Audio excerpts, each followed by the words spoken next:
Hello, and welcome to another Scalable desktop tutorial. Today, we are going to show you what to do with an expired license. The License Helper menu is available on all of our software applications. For this example, we are going to start by opening Scalable Desktop. To see if your license is current, select the License option in the bottom left of the screen. This screen will show you if you still have time remaining on your license, or if it is time to renew. You will only encounter this when you have a temporary license. If you have a permanent license, you should never see this error. Once back to the License Helper section, the menu gives you three options. In this tutorial, we are going to select the Get Help with an Existing License dropdown. If you have already spoken to a sales representative about getting a license renewal, you will select the Download an Updated License option.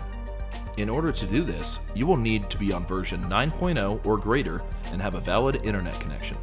This selection will allow the servers to verify that you have an established license. Once that has been done, the Success tab will pull up, showing that your license has been installed. Another option we have for installing a license is from a file on your computer. If this is your situation, click that button and hit Next. Once your software is located on your computer, select the license and hit Open. You will get the same menu as before, stating that your license has been installed. If you select one of our older licenses, the system won't accept it, as shown on the screen. Make sure that you have an updated license file. If you're having trouble, please contact the support team. That's all we have for this video. We hope this was helpful, and we will see you next time.